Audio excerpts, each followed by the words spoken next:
اعجاز سے یہاں مراد یہی ہے کہ قرآن مجید دنیا کی وہ واحد کتاب ہے جو آج تک اسی طرح محفوظ ہے جس طرح نازل ہوئی تھی، یعنی اس میں کوئی رد و بدل، کوئی ترمیم نہیں کی گئی جیسے پہلی کتابوں میں ہوتی رہی ہے، پہلے جو صحیفے نازل ہوئے ان میں ہوتی رہی ہے۔ اس قرآن مجید ایک ایسی واحد کتاب ہے جس میں کوئی تبدیلی نہیں کی گئی،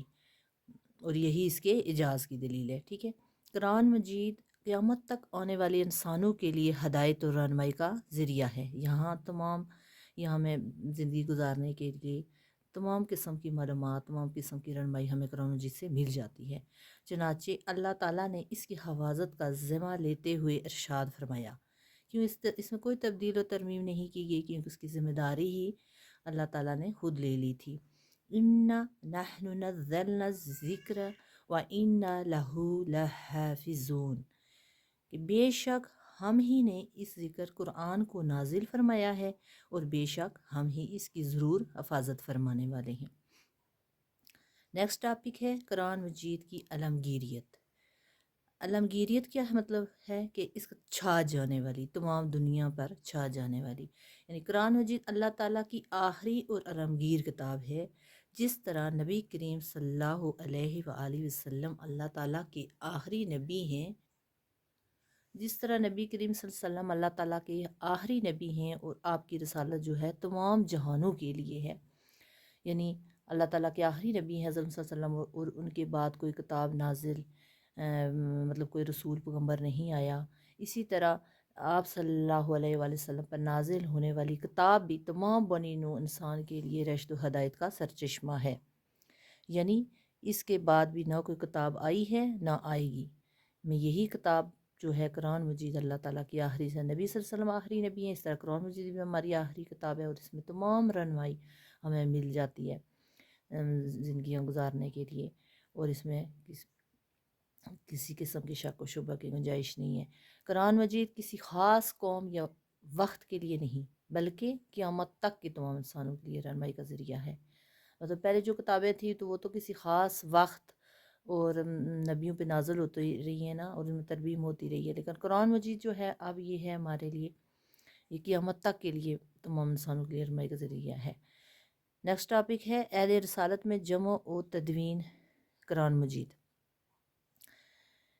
کہ اب اس کی جمع و تدوین کیسے کی گئی؟ نبی کریم صلی اللہ علیہ وسلم، تدوین کا مطلب یہ ہے کہ ایک کتابی شکل میں لانا، ترتیب دینا، اس طرح نبی کریم صلی اللہ علیہ وسلم کی حیات طیبہ ہی میں اکثر صحابہ کرام رضی اللہ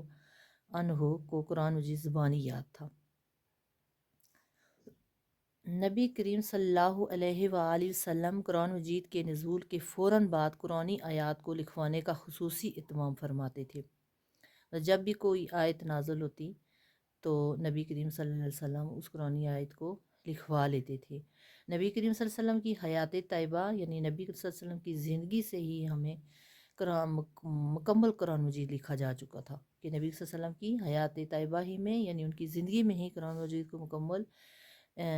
لکھا جا چکا تھا۔ صرف اس کو ایک کتابی شکل میں نہیں لایا گیا تھا، مطلب مختلف جیسے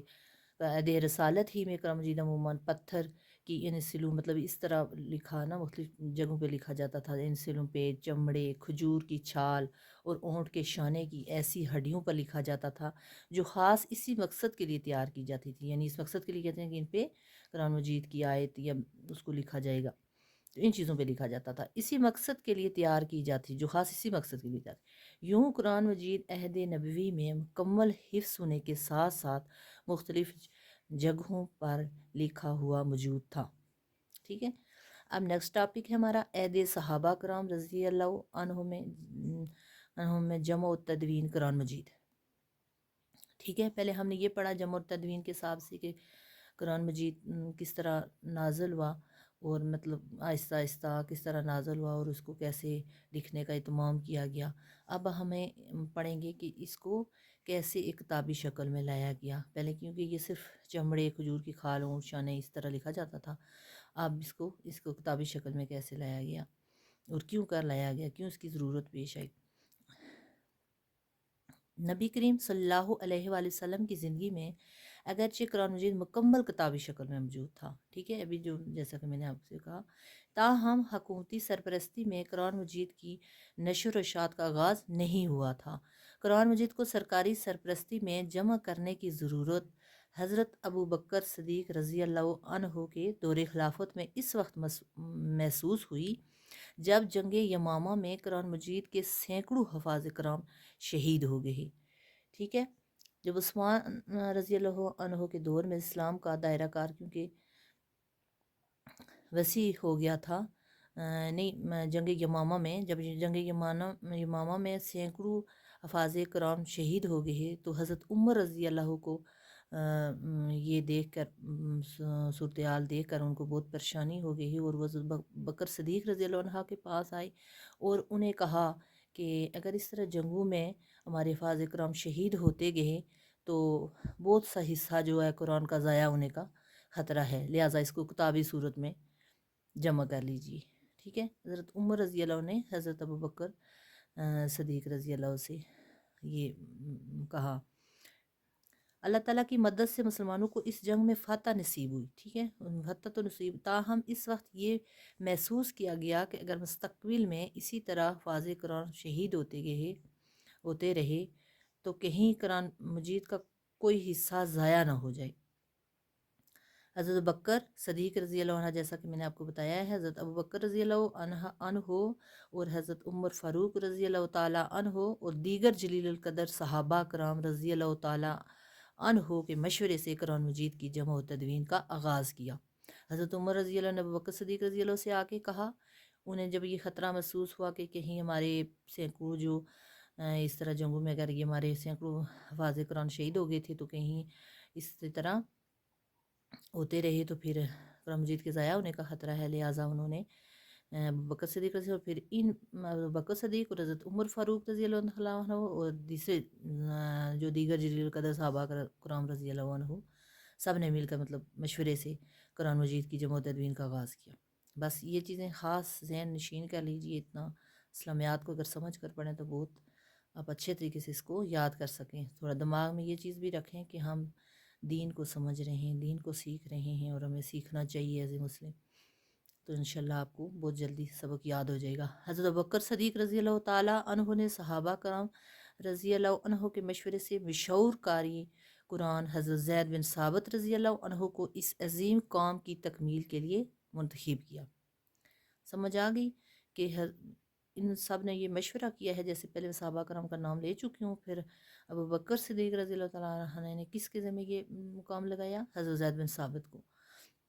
رضی اللہ تعالیٰ عنہ کو۔ یہ بات بھی ذہن میں رکھیے، اکثر لوگ صحابہ اور صحابیہ کو ایک ہی طرح پڑھتے ہیں کہ رضی اللہ تعالیٰ عنہ دونوں کو کہہ دیتے ہیں، یا کسی کو عنہ کو نہا، لیکن یہ ذہن میں رکھیے کہ صحابہ کو آپ کہیں گے رضی اللہ تعالیٰ عنہ، اور صحابیہ کو جیسے ہم آگے پڑھیں گے حضرت حفصہ رضی اللہ تعالیٰ عنہا ہوتا ہے، جیسے صحابیہ کو ہم عنہا کہیں گے۔ حضرت زید بن ثابت رضی اللہ تعالیٰ عنہ عہد رسالت میں وحی کی کتابت کا فریضہ سر انجام دیا کرتے تھے۔ حضرت زید بن ثابت رضی اللہ تعالیٰ عنہ کی سربراہی میں قائم کمیٹی نے مسلسل اور انتہائی محنت سے قرآن مجید کو ایک مصحف کی صورت میں جمع کیا۔ قرآن مجید کا یہ نسخہ حضرت ابو بکر صدیق رضی اللہ تعالیٰ عنہ کے پاس موجود رہا، جو آپ رضی اللہ تعالیٰ عنہ کی وفات کے بعد حضرت عمر فاروق رضی اللہ تعالیٰ عنہ کو منتقل ہوا، اور حضرت عمر فاروق رضی اللہ تعالیٰ عنہ کی شہادت کے بعد ام المومنین حضرت حفصہ رضی اللہ تعالیٰ عنہا، یہاں عنہا میں بھی عنہ کہی رضی اللہ، یہ حفصہ ہے، عورت کا نام لیا جا رہا ہے یہاں صحابیہ کا، تو حضرت حفصہ رضی اللہ تعالیٰ عنہا کہنا ہے، کی طویل میں آ گیا۔ حضرت عثمان رضی اللہ تعالیٰ عنہ کے دور عہد خلافت میں جب مختلف قرتوں اور لہجوں میں قرآن مجید کی تلاوت پر اختلاف پیدا ہوا کیونکہ حضرت عثمان رضی اللہ کے دور میں اسلام کا دائرہ وسیع ہو گیا، ٹھیک ہے، تو بہت سے اجمی لوگ اسلام میں داخل ہوئے، اور وہ عربی زبان میں اتنے واقف نہیں تھے، جس کی وجہ سے قرآن مجید کی قرأت میں اختلاف پیدا ہونے لگا۔ ٹھیک ہے، آپ نے پہلے یہ ترتیب ذہن میں رکھنی ہے کہ یہ پہلے یہ نسخہ کس کے پاس رہا؟ ابوبکر صدیق رضی اللہ تعالیٰ عنہ کے بعد، ان کی وفات کے بعد عمر فاروق رضی اللہ تعالیٰ عنہ، اس کے بعد حضرت عمر رضی اللہ عنہ کی شہادت کے بعد ام المومنین حضرت رضی اللہ تعالیٰ عنہا کے طویل میں آ گیا۔ اس طرح یہ ترتیب ذہن میں رکھیں، اور اس کے جب ان میں اختلاف ہونے لگا قرأت میں اور لہجوں میں، تو پھر کیونکہ وہ لوگ عربی زبان سے دائرہ اسلام کا دائرہ جب وسیع ہو گیا، تو بہت سے اجمی لوگ اسلام میں